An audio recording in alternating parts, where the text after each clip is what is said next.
thought I'd give you guys a bit of an update on the power hub. So currently we've got these two heaters on, which is drawing about 3.2 kilowatts or 265 amps.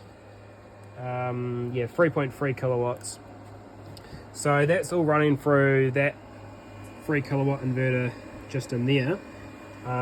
Unfortunately, in my testing, I accidentally blew that inverter up. I hooked these two up at full output at 4.8 kilowatts, and the old King's converter didn't like it.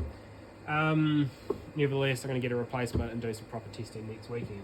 So I literally just got it installed today. I just finished it off. So I haven't done too much testing, but I've kind of done enough just to give you guys a bit of an update. Probably have, I won't be able to get back into here for a week, so I thought now's a good time to give you an update. So currently, running 2.8 kilowatts, and if you, we're going to turn that back on. But I have been running it with my two twin compressors. So if you want to come down here and have a look at those, we've got two twin compressors in there, and they run about 250 amps. So I'll just turn that on for a second.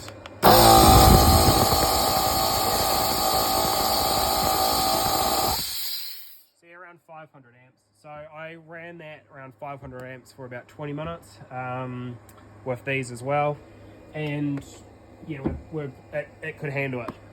It was a bit hot, so I was getting around 60 degrees Celsius with that, with 500 amps coming in. So I definitely won't be rating it to that current, but it's nice to know it can kind of get up there. Let's a bit of an I'm still waiting on a lot of parts. I'm waiting on a big 0 gauge 2-0 Anderson plug, so I can get some extra load going into it. But currently, for the time being, that's what I'm testing with. We also only have a 250 amp fuse in here, so if you can have a look here, you can see that fuse is getting pretty hot there. That's 65 degrees. That's because we're running 10 amps over what that fuse can handle. So that's one thing with this power hub, is you really need to be running fuses about 50% bigger than what it's for. And that's fine, because the fuse is there to protect the cable, not the device itself. So make sure you're running cable that's about 50% bigger and a fuse that's about 50% bigger, just for these higher currents here. So what else have we got going on? I'll give you a rundown of just what's in my vehicle at the moment. What have I got hooked up to it?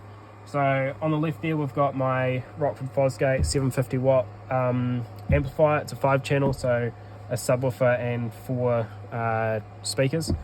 Up there is my Nakamichi DSP, just makes the car audio sound better. We've got a Victron 30 amp DC-DC charger and a MPPT 20 amp Victron solar charger as well. So that's running this panel here and a panel on my bonnet.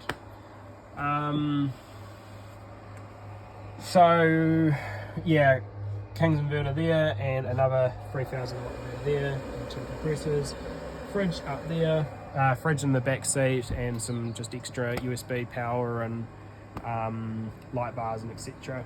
Nothing too fancy. Got a 250 amp hour lithium battery there, and down here we've got another 230 amp hour battery, so 480 amp hours of lithium total. So what else have we got going on? So if you come in here, Bray will zoom in. We've got up here, we've got our DC-DC, right here, this terminal here, that's our start battery cable. So it comes straight off the alternator, comes in here, and there's a big relay here, 500 amp relay, which we can switch on and off. At the moment it's off because I don't have the car going. Down here, that's our auxiliary battery, so that's my 480 amp hours of lithium. It's coming in here, and another 500 amp relay here. We've got 5 outputs here, which is linked directly to the lithium battery before the relay, and that's designed for charger inputs. So we can have 5 charger inputs. You'll see this little wire here. That's not a charger, that is actually my GPS tracker. So if the car gets stolen, I can find out where people are, as long as they don't have a GPS jammer in it. I want that to always be on, no matter what state the battery is. Even if the battery's flat, I want that to be on. So that's why I've put it into the charger input. That's my DC-DC charger input, and that's my solar controller input. Up here we've got similar. This is our outputs from our start battery. So the top one goes to the in for the DC-DC charger, just goes straight to there, and then the out goes straight to here. So pretty simple, makes it real easy to wire up a DC-DC controller. All of these are screw terminals, so all I do is just put a ferrule on the end of it and put them in.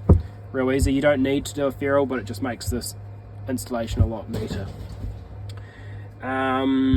What else have we got going on? We've got 8 constant outputs, like always on outputs.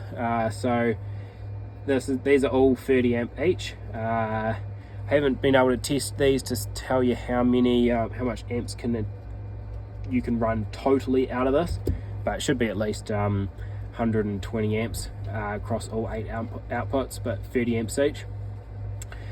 We've got 425 amp outputs here.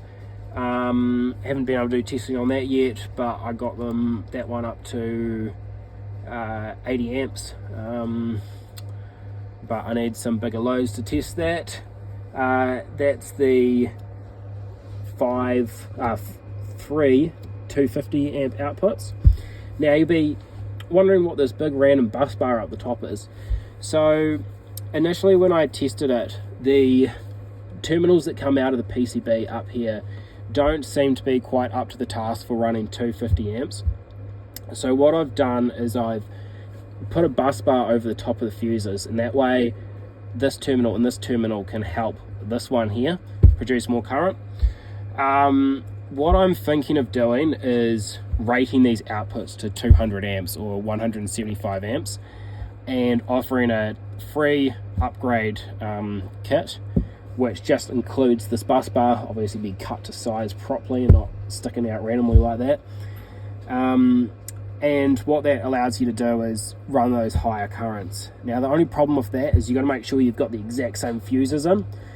So these mega fuses from Little Fuse I reckon are the best, but they also come in different like thicknesses. So anything above 300 amps I think runs at like 1.6 mil thick copper, and then under at like the 200 amp ones are like 0.8 millimeters thick copper. So you really need to be running the same. At the moment I'm not. It seems to be running all right, but I think if they were the same you'll get like even clamping down, which will be a bit better. Here is my output, and that's what I run my compressor off.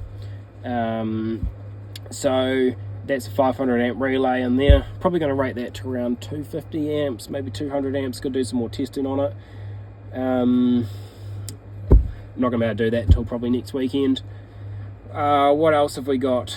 Up here we've got our 8-channel like relay output boards. They're not relays, they're MOSFETs, MOSFET switching. So that can control this switch panel down here. So yeah, all of this. Haven't got the stickers in the right places at the moment, but that one there is a 5 amp output, but it's actually connected to the big relay which does my compressor. So you've got 7 outputs and then one 500 amp output. Now that relay board, I know I kind of said in the kind of introduction to the Power Hub that you'll be able to have inputs that can control different things with that board. Currently I don't have that happening, and the first version's not going to have it, but what I'm going to say is to anyone that buys the first version, I'm going to give you a free upgrade a kit that you can take the power hub apart and put a new relay board in that's going to be, you know, higher, that can have all of that more switching. You can either send it back to me and I'll install it for you, or you can do it yourself. I'll make a nice video for you.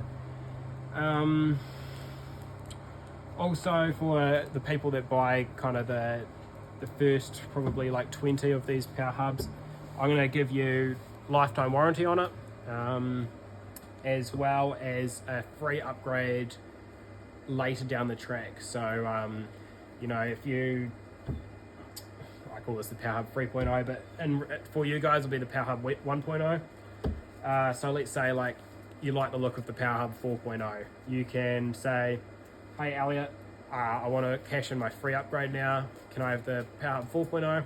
And I'll send back the 3.0. To be honest, I'll probably let you keep the 3.0 as well. You can keep that, and I'll give you the 4.0 for free. But yeah, that's pretty much it. So, you know, where to now? I got a few, like I got to design a lid for it. I got to do a few little tweaks to the enclosure. You know, just small things like that little lip down the side there is a bit too far. It's a bit too far that way. It's hard to get that fuse, that left-hand fuse out. So, you know, just small things like that. But in reality, it's I think it's the 30th of April now. Going to Japan on the 30th of June. So probably when I get back from Japan, you know, I think it's like, you know, mid-July, it'll be ready to sell. I have a few units already pre-made, and you know, we can actually get our first customers. First customers can get the power hub, which is pretty exciting. Been a 2-year journey, so yeah, pretty happy. But yeah, that's me over and out. I'll see you guys in the next one.